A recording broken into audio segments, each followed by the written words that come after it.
제가 몇 년 전에 책을 쓰면서 조사해 봤는데요. 미국의 고등학교 교과서에는 이 돈관리, 경제적 자립 이 내용이 43페이지 나오더라고요. 우리는 몇 페이지 되지 않는데 선택을 안 해. 수능의 경제 선택한 애가 2.5%? 배우질 않으니까 대학을 졸업해도 저축이라는 말하고 투자라는 말이 어떻게 다른지 그것도 몰라요. 미국에서는 중학교 안 나오면 아는데 학교에서 가르치지 않으면 부모라도 가르쳐야죠. 그래서 애도 망쳐먹지 않고 아낀 돈으로 자기 노후 대비를 해야 돼요. 아, 드디어 그 돈으로 재테크란 말이구나. 아니거든요. 보세요. 선진국 사람들은 노후의 주 수입원이 뭔가. 많은 분들이요, 선진국이라고 하면 노후 자금을 몇억 원씩 들고 있는 나라 아닙니다. 세상을 떠날 때까지 최소 생활비 정도를 공적, 사적 연금으로 확보하고 있는 나라 7, 80%. 이게 선진국이에요. 우리나라는 여기 해당하는 분이 선생님, 공무원 빼면 없잖아요. 그래서 15%밖에 안 돼요. 그럼 우리나라 노인네들은 그동안에 뭘 먹고 살았을까요? 보세요. 80년대만 해도 70%가 자녀의 도움을 자식이 도와줬잖아요. 이게 지금 그 사이에 20%로 줄어버렸어요. 10년쯤 지나서 이 조사 다시 하면요, 우리나라도 자녀의 도움을 받는다는 비율이 미국처럼 0.7, 일본처럼 1.9, 독일처럼 0.4 이렇게 될 거예요. 선진국 어느 나라를 봐도요, 자식이 부모의 주 생활비를 도와주는 나라가 없습니다. 또 도와줄 수도 없어요. 왜? 1960년대 기준으로 한 우리나라 여성의 평균 수명이 54세였습니다. 2015년 기준 우리나라 여성의 평균 수명이 85세입니다. 31년 늘어났거든요. 60년대까지만 해도 수명이 짧았기 때문에 노부모 부양기간이 평균 5년이었어요. 근데 앞으로 100세 시대에는 20년에서 25년. 이제는 노인이 노인을 부양해야 되는 시대예요. 자식도 노인인데 나를 어떻게 도와줍니까? 그래서 다른 거 없어요. 부부가요, 국민연금부터 드셔야 돼요. 가정주부가 한 달에 최하 금액 8만 9천 원씩만 30세부터 60세까지 국민연금을 이미 가입하면요, 세상 떠날 때까지 48만 원씩 받아요. 물가 오르면 늘어납니다. 남편 거 갚으면 절대 굶을 염려 없어요. 직장인은 퇴직연금. 그걸로 모자라니까 한 달에 10만 원, 20만 원이라도 개인연금. 이 세 가지를 3층 연금이라고 하거든요. 이 100세 시대에는 3층 연금으로 최소 생활비 확보하는 게 제일 중요합니다. 선생님들은 교원연금이니까 뭐 상관이 없겠지만은, 그러면 나는 이거 못한 채로 이미 퇴직했는데 이제 와서 어떡하지? 그러면요, 살고 있는 집, 고향의 땅 과감하게 은행에 맡겨놓고 생활비 받아 쓰다가 갈 때 정산하는 거예요. 주택연금, 농지연금입니다. 어떤 분은 그러시죠. 에이, 그래도 갈 때 자식한테 집 한 채는 주고 가야지. 근데 생각해 보세요. 자식한테 집 줘봐야 그 자식 70살이거든요. 뭐 하겠어요? 그 다음에 이제 자산관리인데, 집에 가셔가지고 우리 집의 재산, 여기 계신 분은 젊은 선생님들이시니까 아버지한테 물어보세요. 우리 집의 재산이 어떻게 됐는가? 그거요, 목록을 이해하라고 그러면 벌써부터 내 돈을 노리는가 화내시니까는 비율만 한번 계산해 보세요.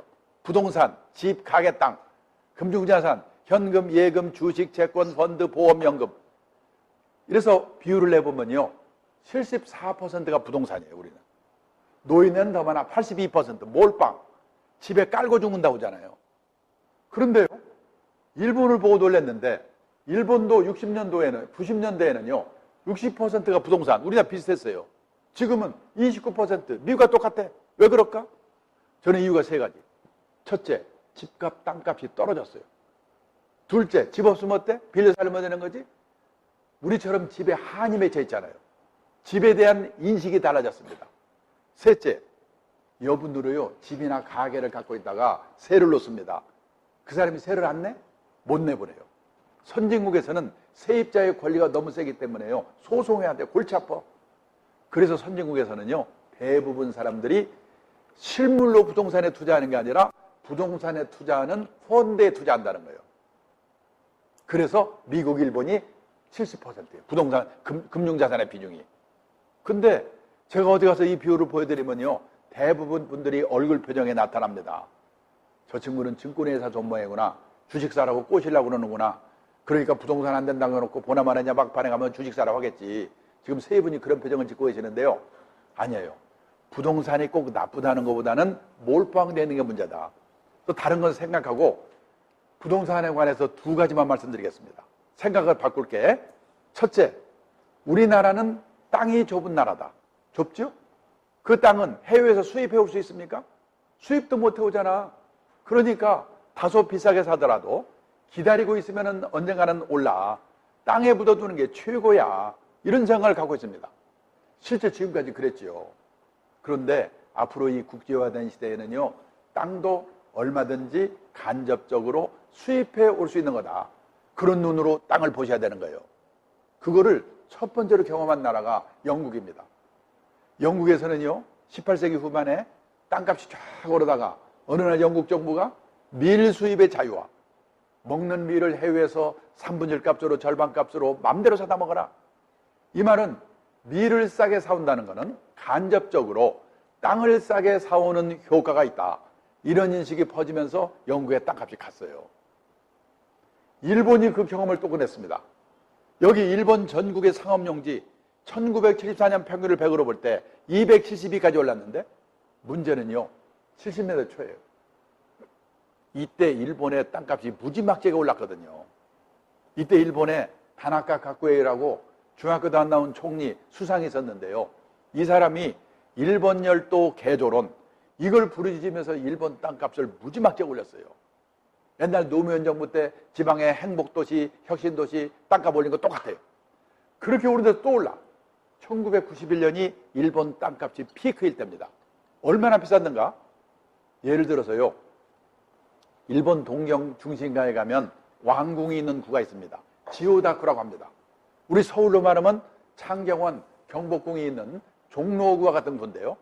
어느 날 일본 사람이 뭐라고 하냐면 이 지오다쿠 하나만 오늘 시세로 팔면 그 돈으로 카나다 땅을 그냥 송두리째 살 수 있대요. 아니, 세상에 땅값이 얼마나 비싸면요, 동경시내 종로구 같은 구 하나 팔아서 그 돈으로 카나다를 다 삽니까? 그게 91년 일본 땅값이에요. 그때부터 박살나가지고 작년에 70까지 떨어졌어요. 아니, 땅은 수입도 못 해오는데 어떻게 이런 일이 생기는가? 해외에서 쌀을 싸게 사오면 김제평이야, 평택평이야 땅값이 떨어져요. 해외에서 소고기를 싸게 사오면 대관령, 목장 땅값이 떨어져요. 지금요, 인도, 베트남 이런 나라들이 우리나라 기업들에게 땅을 공짜로 줄 테니까 빨리 공장 옮겨와라. 지금 얼마나 꼬시는 줄 아십니까? 저 기흥에 있는 삼성전자가 통째로 중국으로 갔다? 가지 말라면 없어요. 경쟁력 떨어지면 갑니다. 지금요, 삼성전자의 베트남 공장에는 베트남 현지 직원이 12,000명이 있대요. 베트남 고졸 여직원의 월급이 얼마인 줄 아십니까? 340달러. 구미 삼성전자의 한국 고졸 여직원이 월급이 얼마인 줄 아십니까? 3,700달러. 10배가 넘어요. 언제까지 버티겠어요? 그러면 기흥에서 삼성전자와 계열사 떠난다면 기흥의 땅값이 어떻게 되겠어요? 제가 몇 년 전에 울산에 현대자동차 강성노조 하는 분한테 그랬거든요. 계속 그렇게 데모해서 현대차가 경쟁력이 떨어져가지고 울산을 떠나버리면 당신들은 거지가 되거든. 첫째, 직장을 잃죠. 둘째, 막말로 울산에서요, 현대자동차, 현대중공업 떠나보세요. 울산의 땅값, 집값은 폭락하거든요. 지금 군산이 난리잖아요, 지금. 그래서 어느 도시가 관민의 노력으로 기업이 그 도시로 모이고 사람이 그 도시로 모여서 그 도시의 땅값이 오를 수 있을지는 모르지만 우리나라 전체가 땅이 좁은 나라니까 기다리면 오른다. 이 생각은 버려야 돼요. 이 국제화된 시대에는 땅도 얼마든지 간접적으로 수입해 올 수 있는 거다. 그런 눈으로 땅을 보셔야 된다는 거예요. 그 다음에 집입니다. 여기 젊은 분들이시지만 이제 나이가 환갑쯤 되면요, 애들이 결혼해서 나가거든요. 나간 애들이 다시 와서 같이 살 가능성이 있다 없다? 캥거루 빼고는 없어요. 재작년에 서울시에서요, 65세 이상 된 부부들에게 물어봤습니다. 두 분 중에 한 분이 돌아가시고 혼자 남으시면 다시 자녀들하고 같이 살겠습니까? 같이 살겠다는 대답은 20%밖에 안 돼요. 50%는 자식들하고 멀지 않은 데서 혼자 살겠다. 30%는 실버타운 같은 노인 전용시설로 가겠다. 그러니까요, 80%가 자식들이 안 살아주는 게 아니고 본인들이 불편해서 혼자 살겠다는 거예요. 그러면요, 자식들 살다가 자식들 다 나가. 둘만 남어. 그 중에 한 사람이 아파. 그걸 뭐라고 하냐면 배우자 간병기라고 그래요. 한 사람 떠나. 혼자 남어. 자기도 아파. 떠나. 30년 사이에 이런 일이 생기거든요. 그 과정별로 나는 어디서 누구와 어떻게 살 건가? 그거를 지금부터 미리미리 잘 생각해보고 대책을 세워야 돼요. 지금 우리나라는요, 100살 이상 된 분들을 뭐라고 부르냐면 백세인이라고 그러거든요. 지금 백세인이 얼마나 있는지 아십니까? 3천 몇백 명이 계시답니다. 그분들 어디 살고 계실까요? 옛날에 백세인은요, 진안, 장수, 경치 좋고 공기 좋은 데 사셨는데 지금 백세인의 절반은 요양병원에 계시거든요. 안 갈 것 같지요? 저는 이미 각오하고 미리미리 봐두고 있어요. 그런데 우리나라 사모님들은요, 반대예요. 오히려 딸이 시집갈 때쯤 되면 큰 집으로 이사 가려고 그래요. 그러면 사돈네 폼도 나고, 옛날에는 재테크가 됐지요. 뭐 남말할 거 없어요. 우리 마누라도 마찬가지니까. 제가요, 2002년에 딸이 시집 보냈는데 2002년이 되니까 마누라가 큰 집으로 이사 가세요. 왜 큰 집이냐? 그래야지 아들이 사위가 와서 자고 간대요. 안 자고 갑니다. 지금까지는 희소가치 때문에 대형 아파트가 많이 올랐는데 요즘 골치 아프잖아요? 왜 골치 아픈지 이유를 아십니까? 우리나라 인구가 5,100만, 가구 수가 1,913만 가구. 그 중에서요, 혼자만 사는 가구, 둘만 사는 가구를 합친 비율이 80년도만 해도 15%밖에 안 됐어요. 그때는 가족이 많았으니까. 2015년에는 53%, 2035년에 되면 68%가 혼자 아니면 둘이 사는 시대가 온다는 거예요. 그래도 스웨덴 따라가려면 아직 멀었어요. 일본은 몇 년 전에 벌써 60% 넘었습니다. 우리나라도, 일본도 대부분의 집이 혼자 아니면 둘이 사는 시대가 오고 있는데 아직도 서울에서는 재개발했다면 몇 평 늘어나지? 대형만 생각해요. 조심해야 돼요. 그 다음에요, 요즘은 지방에도 고층 아파트가 많이 생기는데 젊을 때는 상관없어요. 나이 들어서는 고층 아파트도 조심하셔야 돼요. 우리나라 사람들은 유난히도요, 돈 많은 사람 하늘로 가고 돈 없으면 땅 밑으로 가는데 너무 하늘 좋아할 게 아니에요. 벌써 7년쯤 전 얘기인데요, 일본에서 난리가 났습니다. 오하라 레이코라고 우리말하면요, 이영애 정도 되는 국민 탤런트가 죽었는데요, 사흘 만에 발견됐어요. 고독사. 일본이 벌컥 뒤집혔어요. 어느 현 도의 뉴타운 단지 하나를 조사해봤더니요, 과거 3년 동안에 고독사한 사람이 25명. 그 사람들이 죽어서 발견될 때까지 시간이 얼마나 걸렸냐? 평균 21.3일이 걸렸다는 거예요. 얼마나 비극입니까? 왜 이런 일이 생기는가? 사람이 들락날락 하는데 살지 않기 때문에 그래요. 자식들하고 안 살죠? 그러면 이웃집만한 복지시설이 없어요. 근데 30중, 40중에서 혼자 아니면 둘이 살고 있어보세요. 누가 찾아옵니까?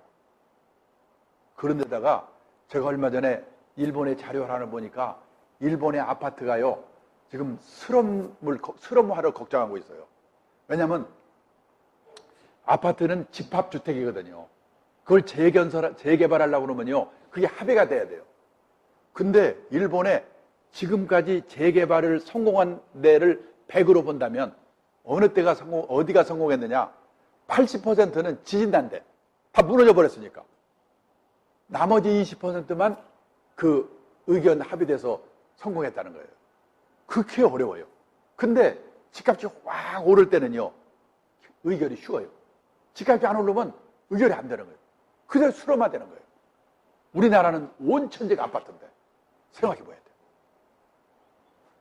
그런데요, 제가 몇 년 전에 일본의 전문가를 데리고 여기 강남의 고층 아파트 생각하면서 그랬어요. 저게 한국에서 최고 비싼 아파트라고. 이 친구 이렇게 보더니, 야, 10몇 년 지나면 한국도 초고령 사회 될 텐데 그때 가면 저 아파트 어떻게 될까? 그러고 가더라고요.